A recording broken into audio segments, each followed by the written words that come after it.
All right, good morning, folks. Today is February 20th, 2026. This is Coffee with Community Services, Alta California Regional Center's weekly service provider meeting. My name is John Decker, the Director of Community Services. Thank you so much for joining us this morning. We've got a number of updates today. We've got 61 folks on. From our community services department, we've got my assistant Zach on. We've got Allison on. We've got Michael Mercado from community services. We've got Tom, and our QA manager Scott is on as well from client services. We have got client services manager Amber Thompson on from community services. We've got Ebony and Odelia and Christine and Carly and Alejandra and Rhonda and Jolana. We have our manager, Michelle Duchesne, on as well. We've got Beverly from Community Services. From Client Services, we've got Client Services Manager, BJ Thompson, on. We've got our manager, Helen, who, with the best of her voice, is going to unmute herself and introduce her new staff member, Anna. Yes, please welcome my new staff, Anna Fukuhara, and she will be supporting us with a respite PA. And I'm going to let Anna kind of talk a little bit about herself. Go ahead, Anna. Hi everyone, I'm Anna. This is my first week here at Alta. I have a bachelor's degree in psychology and I come from a direct service background as an RBT. And like Helen said, I will be supporting PA, respite, housekeeping services, tutor, and others. And I am excited to be part of the team. Excellent. Welcome, Anna. Anna started mid-month, so she already got to start doing some shadowing with Allison as well. So right on.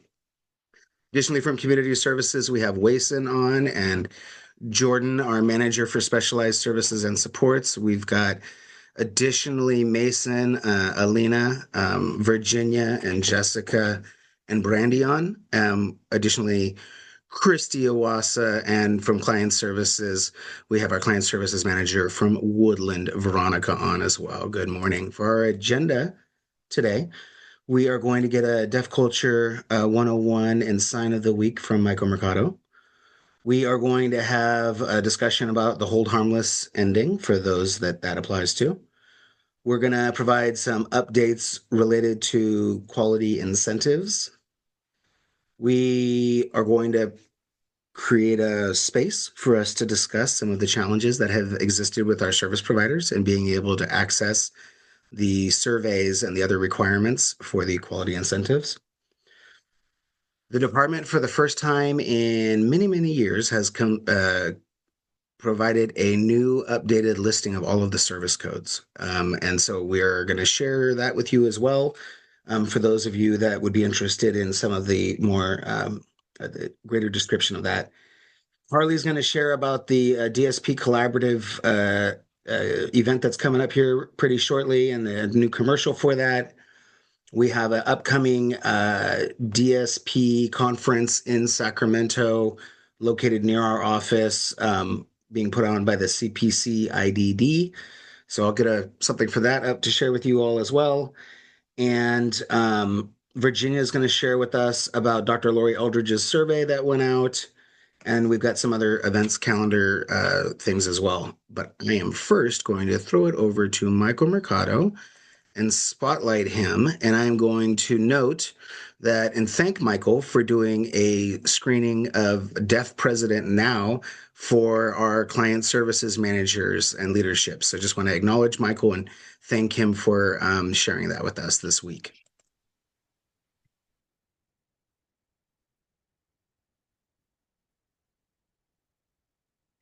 Yeah, thank you so much for allowing the managers to watch Deaf President Now. For those of you who have not yet seen it, I encourage you to watch it. It's on Apple TV. Again, it's called Deaf President Now. I'll send a link soon for that. Okay, our signs of the week. We're going to talk about weather signs. Well, it's been raining all week. Now it's a beautiful day finally. but maybe it'll rain later. So we have three signs. We'll do rain, umbrella, and rainbow. All right, ready? We'll start with rain.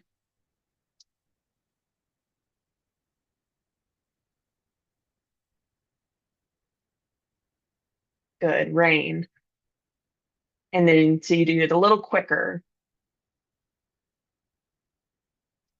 The next sign is umbrella. It's pretty easy. If you just picture how you use an umbrella, you hold it on the bottom and then you have to pull up the device to open the umbrella. So that's a sign for umbrella. And then third is rainbow.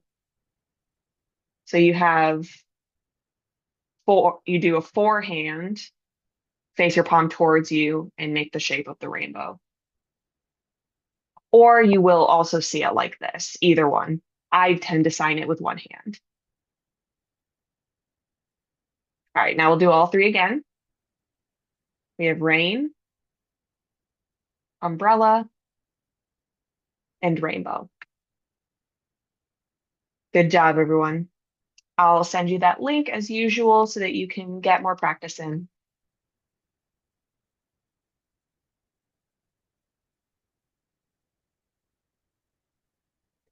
Okay, now for deaf culture.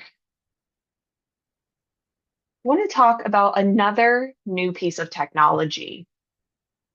It's a product that we have that was just released. So the deaf and hard of hearing community typically will use either our phone or an alarm clock with a vibrating device on it to help us to wake up in the morning as a type of alarm that uses vibration. There are some difficulties. If you use your phone or you use the device connected to the alarm clock, typically you'll put that under your pillow while you sleep.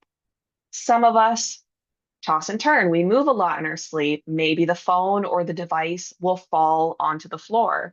So when it starts that vibration, when it's time to wake up, you're not feeling anything because it's not under the pillow anymore until something feels off. You wake up and realize, oh man, I'm late for work or really anything that you have to set an alarm for. And then you end up rushing in the morning. Another thing is sometimes you have the phone or the vibrating device. You might have a partner in the same bed, your spouse, your partner, whoever it is, and it might bother them. There might be a noise or the vibration might wake them up because that device is a very strong vibration. You can really feel it. It's meant to wake you up. So that could interrupt your partner's sleep as well.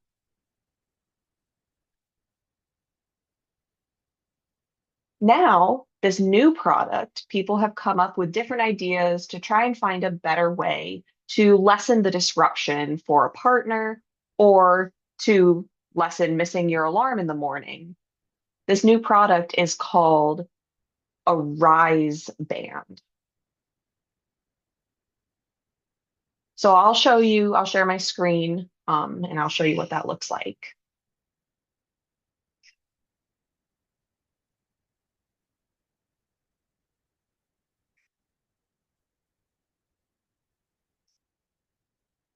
So again, it's called the Rise Band.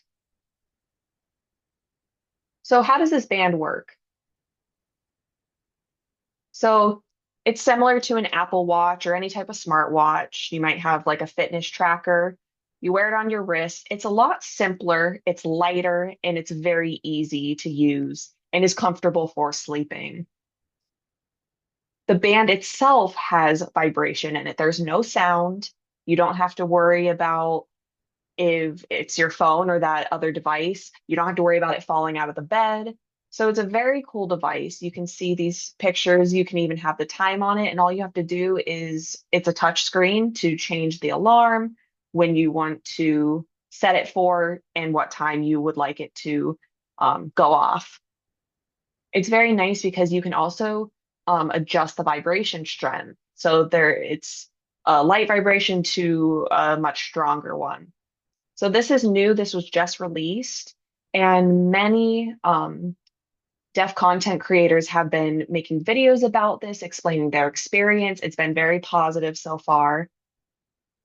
So this new piece of technology is so nice to be able to help us wake up without having to worry about a phone, a device not working or falling off, or disturbing a partner. Now, you might wonder, what's the difference between the vibrating alarm clock and the band? I'll show you another picture.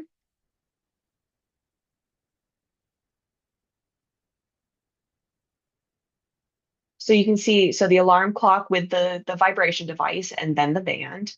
So it has some comparisons. Obviously, both will wake you up. One will wake up your partner.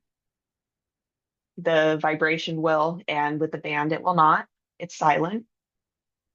The alarm clock, if you have to travel for work or you go on vacation to visit family, trying to bring this equipment is very difficult. It's much easier. All you have to do is bring this little band instead of having to use all your equipment and bring it with you when you travel. And then also the alarm clock device can be difficult to use and awkward. You have to plug it in, you have to set the time. There's a lot of different buttons that you have to know how to use. But with this band, it's such a simple device that it's so much easier to use. So now we've learned about this new piece of technology called the Rise Band. I'll send you a link for more information. It explains everything about it. It includes instructions, a tutorial on how to use the band, and it's really helpful because we feel really peace of mind, more comfortable, not having to worry about waking up on time or bothering others. So it's a great benefit to the community. Thank you so much. Thank you very much, Michael. Always impressed when we get to hear about these new smart technology solutions. All right, I am now going to repeat feedback from our accounting department that we received last week, which was for those of you that are under a hold harmless that is ending, please get your billing in as early as possible. At the beginning of March, we want to ensure that if there's any issues with what is on there, that we can get those resolved in order to make our check runs for the month of March. So please do that if at all possible. I am now going to throw it over, let's see, to my dear friends at the Department of Developmental Services. Well, not going to throw it over to them, but I'm going to throw it over to their website so that you guys can check out some updated information. And this is an opportunity for us. I'm going to throw it over to Michelle to talk about the QIP, and we certainly have some I don't know, concerning updated information, Michelle, as it relates to the QIP. We shared some numbers last week related to QIP, and we did a double check this week, and we got some different information. Is that right, Michelle? Yeah, John, if you want to go, or I can share my screen, I have it pulled up as well. So when we went to the QIP page that DDS has on that we've previously shared, here, let me share really quick to give you guys a visual of that. Are you seeing the web page, John? We got it. Yep. Okay. So I know that you guys are used to us kind of talking about the QIP measurements, those surveys that are required to do the 27th of this month. So we've been providing you guys numbers based on the provider survey status breakdown. So what we found when we went on last time is what we have shared is that we saw these asterisks that were there. So if you go up, let me go up to the top. I am sorry. I hope I don't make anyone. There we go. So I wanted to know, we were looking, what do these asterisks mean? So over here on the far side, the department let us know that there were some technical issues and providers were marked inappropriately and inaccurately as being completed when they were not.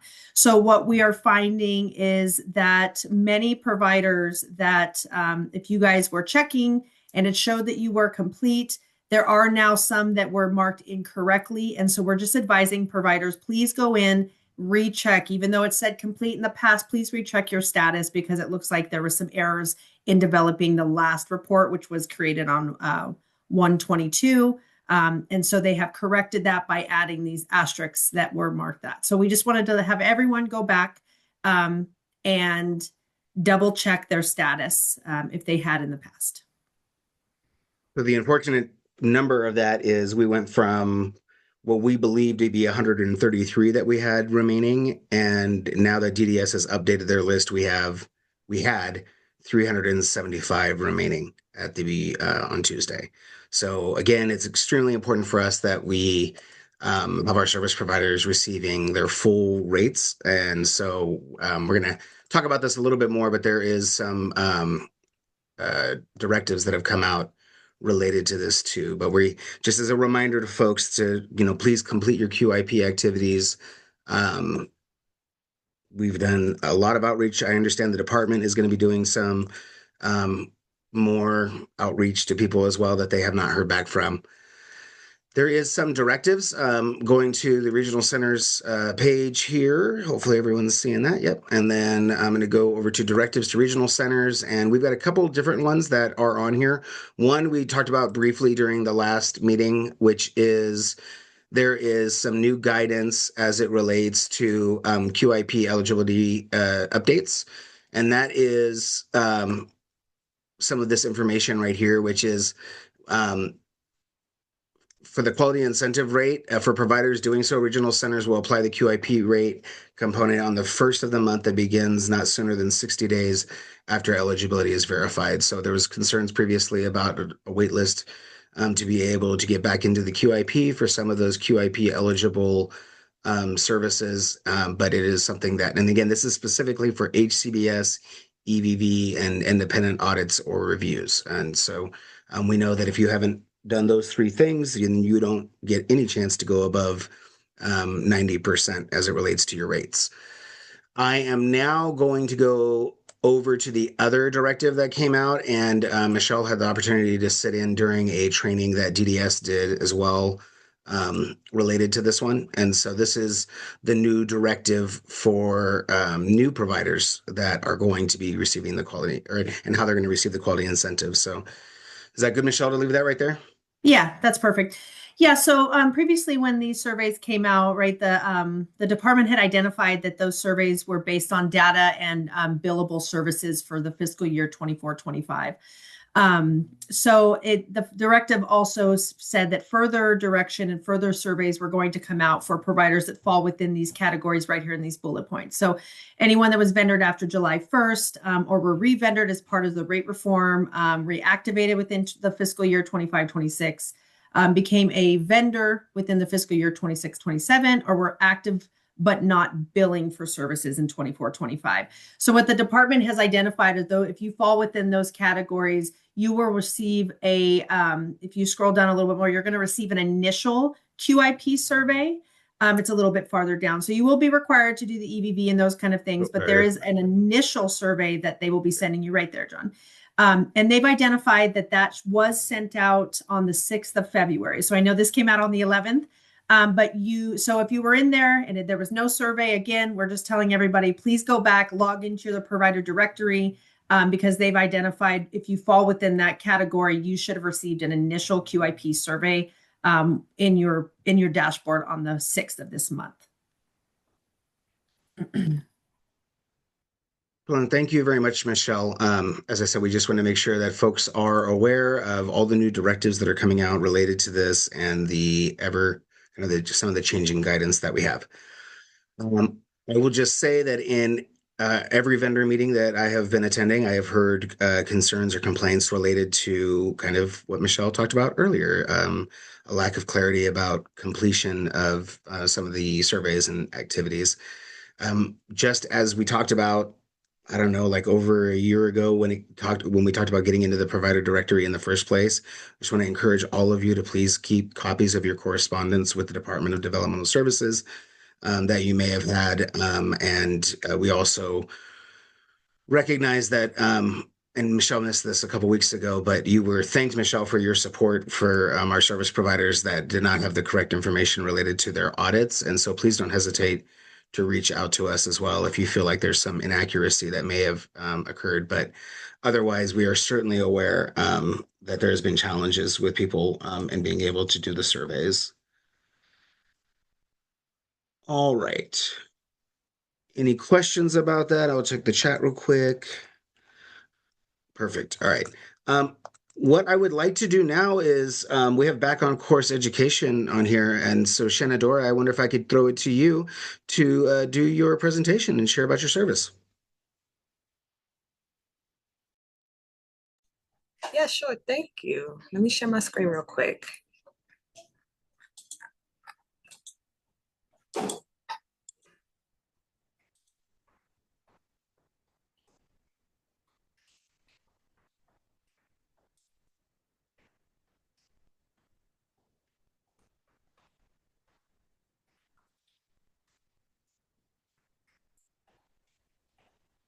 We can see it. Okay, awesome. Let me get in presentation mode. There we go. Well, good morning, everyone. I am Shenadora Hollis. I am the founder and owner of Back on Course and the program director for the Back on Course program. So I'm going to share a little bit more about our team, about the services we provide, and how we can support participants that you all serve and that we serve as well. Just a quick background about Back on Course and myself. I am a lover of all things science. I have a background in chemical engineering and molecular medicine. And I struggled, to make a long story short. I struggled. It wasn't an easy path for me at all. But I pushed through. I got some great experience, worked in chemical plants, labs, all kinds of fun stuff. Problem was I wasn't fulfilled though. You know, I realized much later than I wish I had that I would rather, instead of doing science, I would rather support those that are pursuing science. And so I took a bit of a career pivot to the education space, and I found my sweet spot. Found my sweet spot there. And I realized that I really love to serve others and help them to catch their dreams and reach their goals. So that professional and personal alignment was activated and led me to found Back on Course. Here's the problem we solve at Back on Course. Pretty much, whether we like to admit it or not, approximately 1 in 4 jobs require some level of science knowledge, including math. Math is a science. Problem is that companies are struggling. They're struggling to not only find people who have science-based skills, but also they're struggling to retain them. And so the solution, I'd like to think, is Back on Course. At Back on Course Educational Services, we provide a few things, but mainly personalized educational support. And the support is designed to help organizations like yourselves and adults that are pursuing science careers and help them to do a few things to build their in-demand science skills, not just science skills, but in-demand science skills, to build their confidence and ultimately help them to have some workforce success. And we do that by providing a couple of different services and products. We do one-on-one and small group training sessions for larger organizations, and we provide workshops, and also we sprinkle in some digital products and courses along the way too. It takes a village, as you all know, to really support others, and it wouldn't be possible without the help of a team. And so in addition to myself as the program director over here at Back on Course, I also have the lovely support of an operations specialist, Tawanda Sparks, and I'll give a moment for Tawanda to introduce herself. Hi, everyone. I'm Tawanda Starks. I'm very happy to be here. I am the operations specialist for the leadership team. I come with a background working with adults and children with developmental disabilities in different areas, and I'm just really happy to be here. And so happy to have her here as well to help out. And so Tawanda and I are the leadership team, but we have an arsenal of educational support specialists who would be the direct staff that would be supporting participants in the Back on Course program. And our mission in general is the following. Our goal is to nurture and develop the science workforce in order to do a few things. Those things I mentioned to you earlier, to help to close that skills gap that exists in the sciences, but also to help fill critical positions that come in all kinds of flavors, from your auto mechanic, right, to computer scientists. There's science there. What's the sauce? Well, I can't tell you everything, but the sauce kind of falls under these categories, right? What makes us unique is that our team has a background. We have credentials, training, and hands-on experience in science fields. And we personalize everything. We personalize everything to participants, and we meet them where they are, not just literally, but also figuratively. So we meet them where they are in terms of their understanding, right, their circumstances, but also their physical location. So one thing that's unique about the Back on Course program is that it's a community-based business model. So we travel throughout the community to help participants to get integrated within their communities, but also to help them to find opportunities within their communities as well, which is really cool. And even more cool is that we specialize in working with adults that are disproportionately underrepresented in the science workforce, including participants like those at ALSA. What do the services look like? So the Back on Course program has the following service codes, which include tailored day services as well as day services. And we address many of the training components that participants are looking for, including self-advocacy, employment training, and that community integration piece that I mentioned to you a little while ago. What does a typical day, and I use quotations because there is no typical day here. The environment is fun and it's dynamic, right? And it changes depending on what the needs are of the particular participants. So our standard day, so it's we operate the program 4 days a week. Our standard day really focuses on the following things that you see there. So those professional development skills, those technical skills, helping to socialize, things like that. But then we also throw in some immersive days. That's where even more of the fun stuff comes in, where we get out into the community and expose people to the careers that they might be thinking about. We expose them to the environments that they may be thinking about working in or playing in or living in. So there's a nice kind of mix that happens. I wanted to take a brief moment just to share, the impact of the work we do and give you a moment to hear from one of the participants that we've worked with in the past. Hopefully this works. You know how videos go. We'll see. Check. When you went to share your screen, did you share for sound as well? I think you need to probably stop sharing and then reshare it with the sound. Okay, I'm gonna stop, and then if you could give me the cue when it's ready for me to try to press play again, I'm happy to do so. Oh, you have to stop sharing your screen and then you have to reshare it and click share sound or video. So you just have to stop sharing and then click it and then reshare it again. Okay, thank you for that. I appreciate you. All right, let's try that again.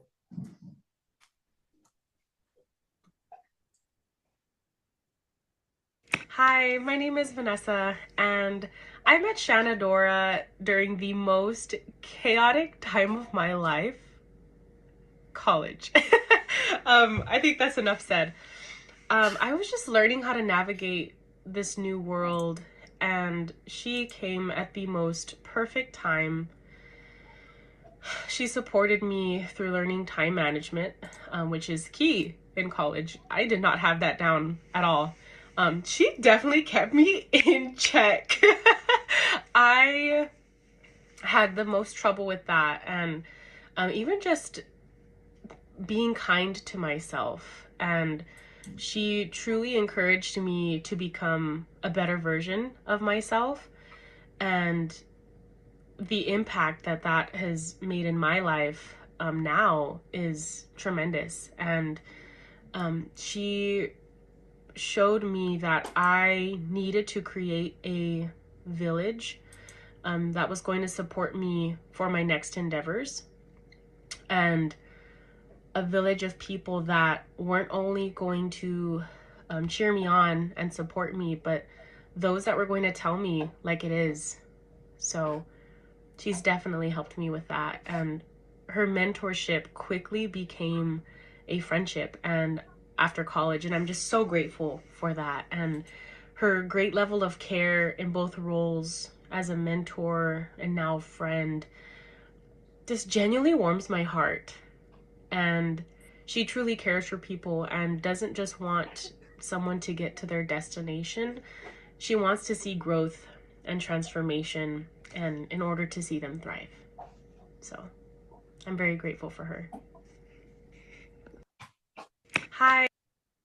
I promise you, I did not pay her to say that, but it's so heartwarming.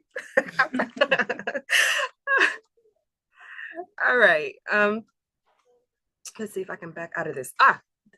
That was it. I want to thank you all for your attention.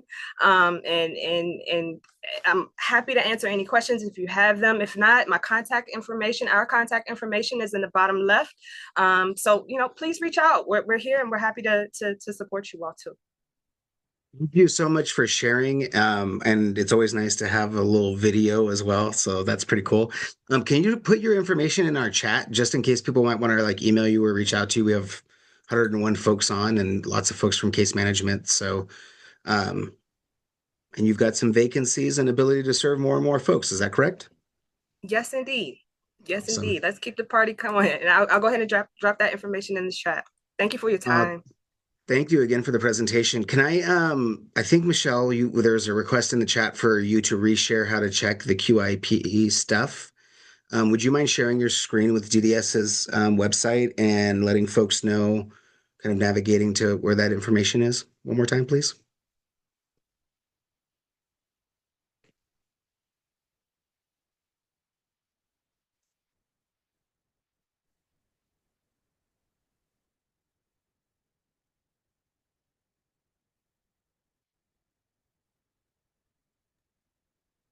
You're muted, Miss Michelle.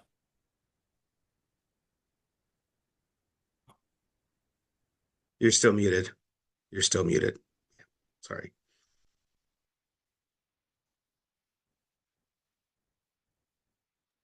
Using one screen during Zoom is not preferred. Okay, let me try one more time. Sorry about that, guys.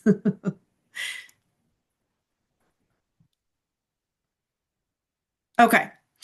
So, yeah, if you're on the main screen with DDS, you would go to vendors, and then you will scroll down all the way to the quality incentive program. And that's where you will find the page that gives you all of the recordings, also allowing you to check the status, has the directives and those kind of things. So again, vendors and then QIP. Does that sound good? Any other questions on that? And I can put the link in the chat as well, just for ease of access. Excellent. Thank you very much.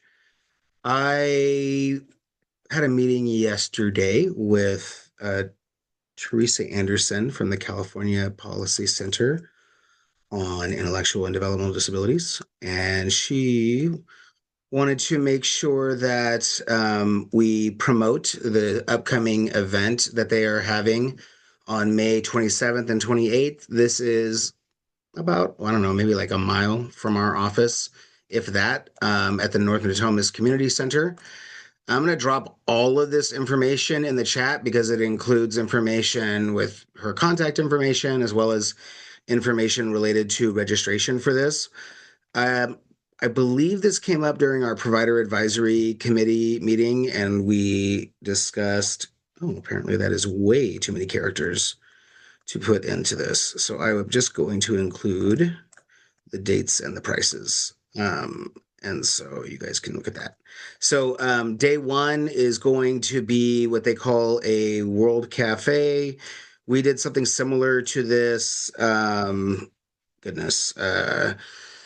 2 years ago, I think, 3 years ago. I don't remember when it was, Carly, but we did one for the DSP Collaborative as well, where it was a good opportunity to discuss with actual individuals that are DSPs, talk about their issues and some of the challenges.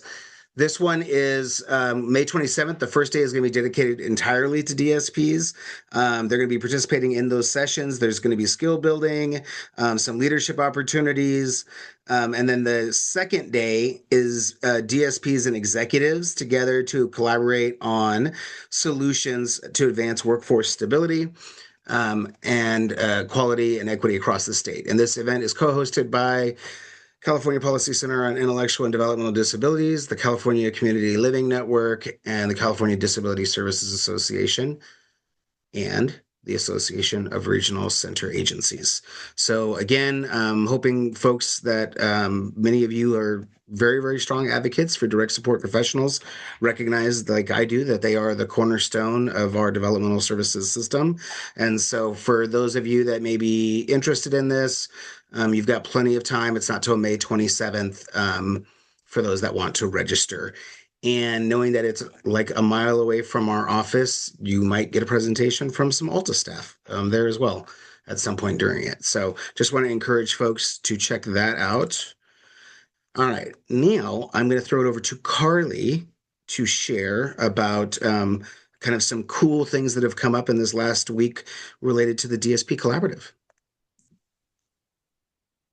Thank you, John.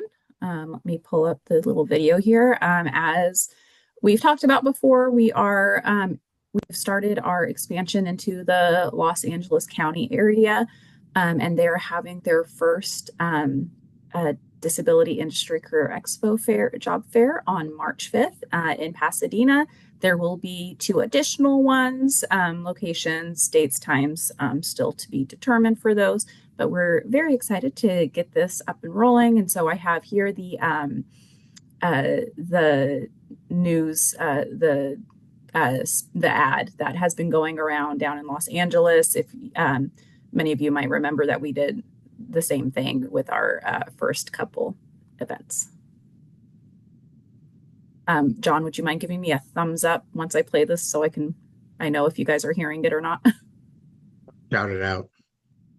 Hey, are you looking for a career change? Sounds good. Right now, across Southern California, there's a gap between service needs and service providers for adults with developmental disabilities.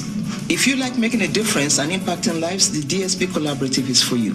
From day programs to residential facilities, the need for direct support staff has never been greater. Visit dspcollaborative.org for more information and job opportunities near you. Supported by Los Angeles County Regional Centers.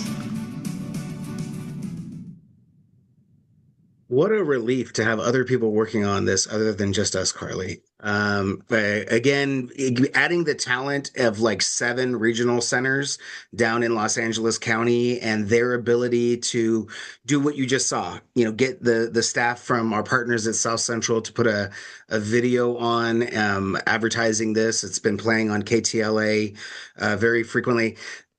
What we learned, Carly, as well, is that our outreach was also very effective in Los Angeles County when it came to promoting this first job fair. They had over 250 service providers that signed up to be part of their first job fair and expressed interest, which is huge. I think we had about 50, maybe 55 or so that actually showed up to our first one that we did. And so I'm very excited to see this, get legs and continue to expand. And then this is a plug for all of you that are DSP Collaborative members, that on our website, at a lot of people's direction, that we added some additional search features. And so from our developers, we just want to remind you to please log in, and we'll be sending continued correspondence, I think, for folks about this. But please log into your profiles in the DSP Collaborative to update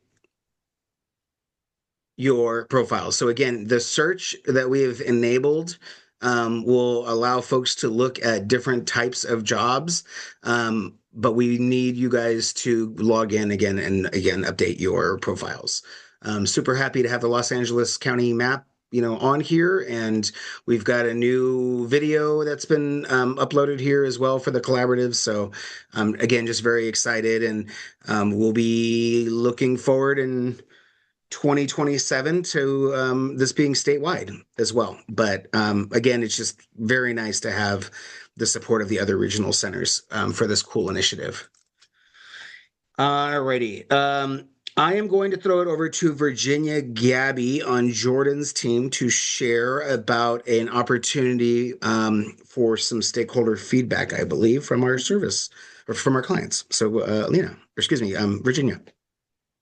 Absolutely. Thanks, John.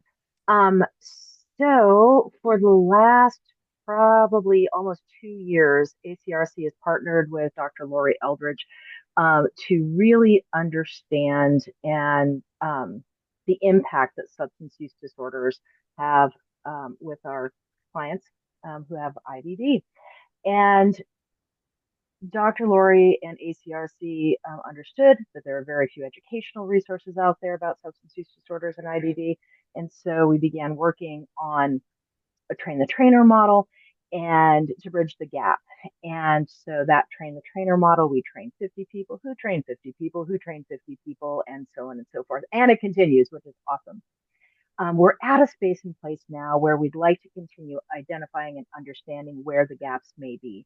So Dr. Lori Eldridge is conducting a study. If you know a client who is a client of Alta Regional who has used alcohol or drugs, we really would like to hear from them and to understand what their experience was and is.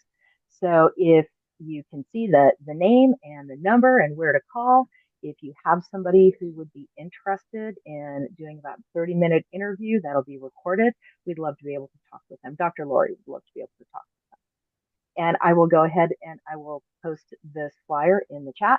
And you can also see it posted, I believe, on our Facebook page and I believe on our homepage, Alta Regional homepage. So we hope to hear from you. If you have any questions about it, please feel free to give me a shout out or send me an email and I will get you that information.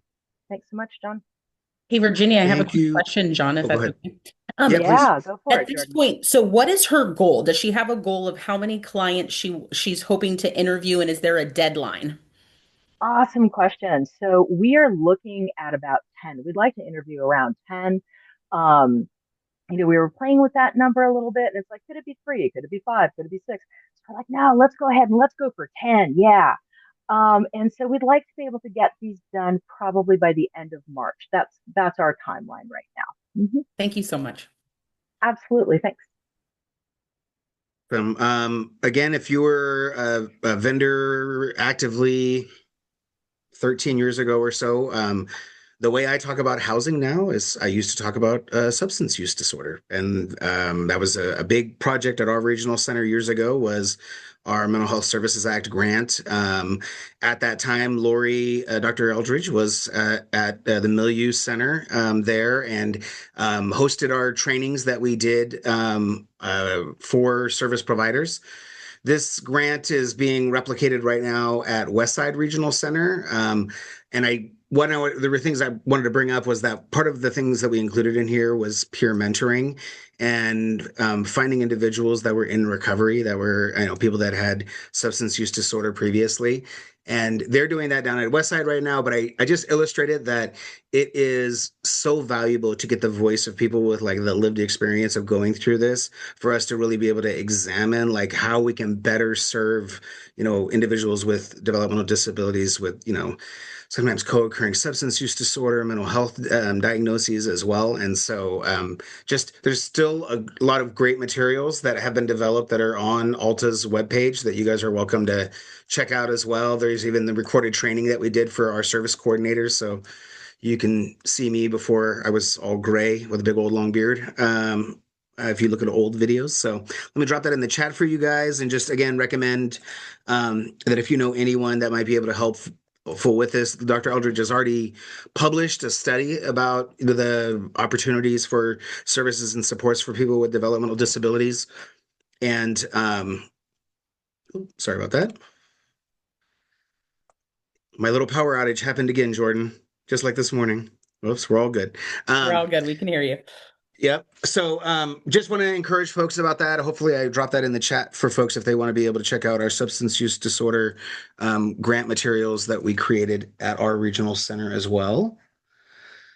Okay, I am super excited because our regional center, was yesterday or the day before, we got a new listing of service descriptions, and we have not gotten a new listing of service descriptions in a very long time. And Michelle Duchesne has already explained, I believe, and we talked about it a little bit here and definitely at our provider advisory committee meeting, that moving forward with the standardized vendorization that we're going to be doing, that it's very important for us to front load the information for service providers so that you know what those vendorization requirements are going to be right up front. One of the things that we've all kind of been missing is a very clear description in one place of all the different services that are available for regional center clients. And so now I'm sharing my screen, scrolling up to the top. Do you guys see a very large spreadsheet here? Yeah. So again, like even for us at the regional center for training purposes for like our service coordinators, we have not had the best listing of all of the different services. So what DDS did is they put in the service codes and the description, but then also they added additional information. And so you'll see as I scroll down through here, how helpful this can kind of be. So for example, some of our services like group tutoring are transitioning to different service codes, can no longer be used. DDS included that in here, and they also included the directive related to that too.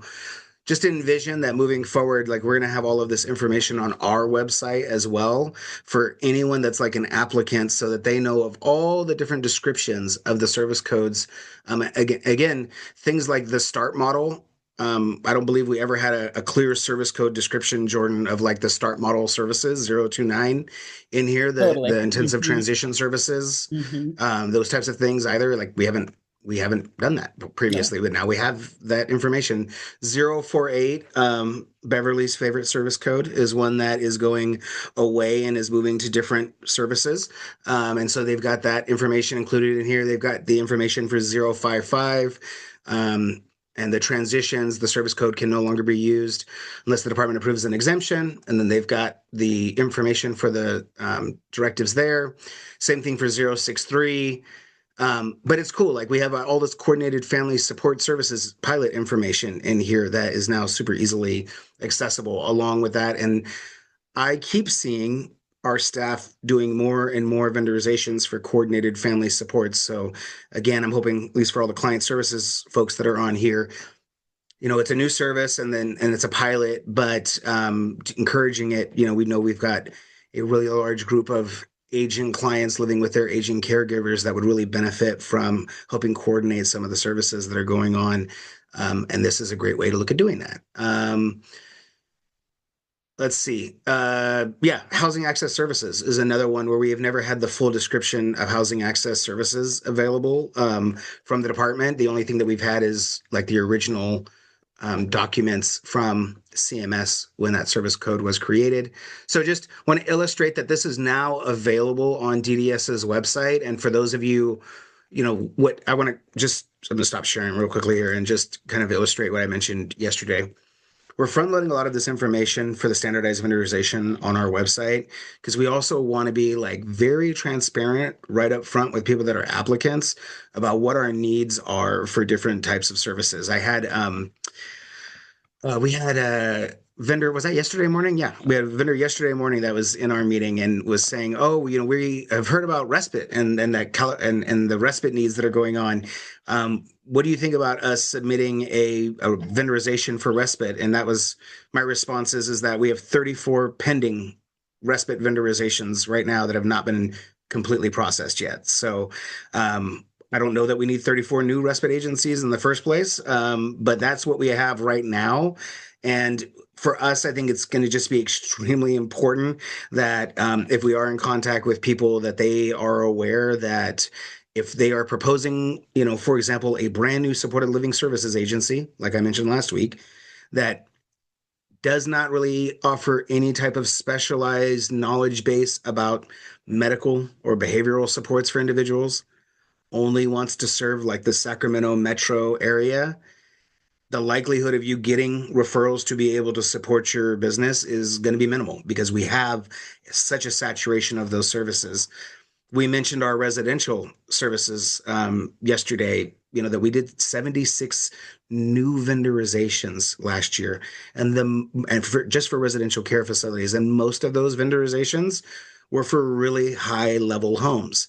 But the reality is some of the staff in Michelle's unit have now had to have discussions with our providers about lowering the level of their care homes because we do not have a demand for those types of services. And so it's again putting us in a different type of position where we are able to offer a lot of choices for different services, but we're just trying to figure out how we can best ensure that we are informing people right up front what our resource development needs, really are. And so previously we had, opportunities with what we called our VCC meetings, where especially for, folks on Jordan's team and Helen's team, it can be a challenge to find out exactly what service code someone should land in because there's many services that are similar based off of what people are asking for. So that's our process moving forward, is just trying to ensure that everyone knows exactly what what all the service descriptions are,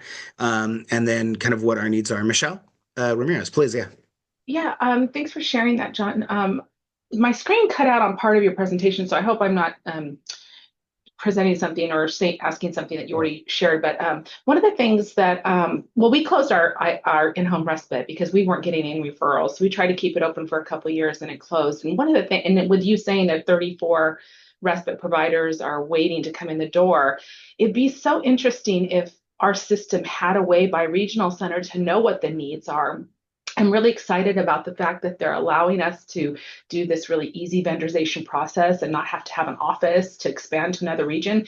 But it's hard for a vendor to know what are the needs of that community. Where are, if they have an influx of ILS providers, then that's probably not a service I would attempt to provide there. But I don't want to waste a bunch of time or money and your people's time. I mean, to process that many vendorizations is a lot for your team. So I don't know. I feel like the system needs a way of being able to have vendors be able to see that data somewhere.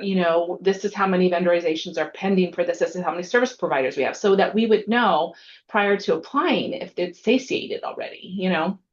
That's just a thought. One of the requests that I've made recently to the department is, now that all of the survey information that the vendors are doing, that should give us, like, if we are able to analyze that data, if DDS is willing to give us the survey data that you guys do, it will be, I am hoping, very transparent where we are saturated with services and in what areas we are not. And I would just say, for all of you 100 folks that are on here that are interested in doing future services, that is something that, I'd really encourage you to connect with. You can connect with our managers, with Helen, with Michelle, with Jordan. They can certainly give you an idea of where some of that need is. But again, it's just the prospect of, I understand needing the service.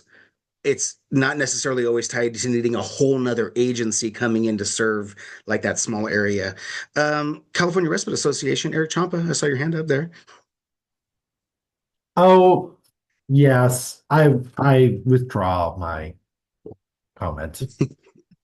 All right. Well, again, if there are, on our end, this is what we have let you know, is that we are going to be working on being able to make that transparent information for folks. So, for example, like when we have our drop downs on, I want to learn about being a supported living services provider, us indicating on there what areas we have a need for specifically in that. And again, that has been some of the biggest challenges, is people coming in to do some of these services.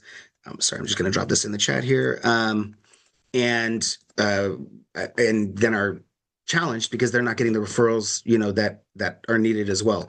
Our charge, as you guys know, is that we just have to vendor as they come and process all of those. We were doing probably around 100 or so vendorizations before COVID annually. We're doing about 330 right now. So we're doing about 3 times the amount of vendorizations that we were doing before COVID. And again, that's allowed us to have a lot more choices and opportunities. But some of the specific need information is what our goal is to get up on our website. So I know, Michelle, we have not set a date yet where we feel like our website is going to be completely updated, but I know we've got a lot of plans in place right now, correct? Yeah, our goal is for sometime in April to have some information up there that we will continue to add to. And that's nice because once we build that in, then we can create kind of here's the counties of our need. And that's kind of the idea that our hope is that we can share like, hey, this is a service need in Sutter County. This is a service need in, Yolo County. And that'll be probably about the best that we can do is be able to break it down by county and be able to express the needs kind of that way, at least what's going to be on our website. If DDS gives us all of your survey information or they make it transparent on the provider directory, what your survey responses are, then we can get a lot more information. We don't want anyone wasting any time here. Do you look to other regional centers for referrals? I'm curious what data is being used to determine what new providers and in which service codes are needed. So we do stakeholder surveys annually for the development of new requests for proposals through our CRDP program, and that helps give us some good ideas of where the needs are. But our reality is that our charge is to vendor everyone that meets the qualifications, in essence, kind of in the order that they are getting there. And as to wait lists and things like that for transportation, things have significantly decreased because of we've increased the utilization of GoGo Grandparent for a lot of those folks that were not matched for transportation. But we can do a little bit more of a report on that as well.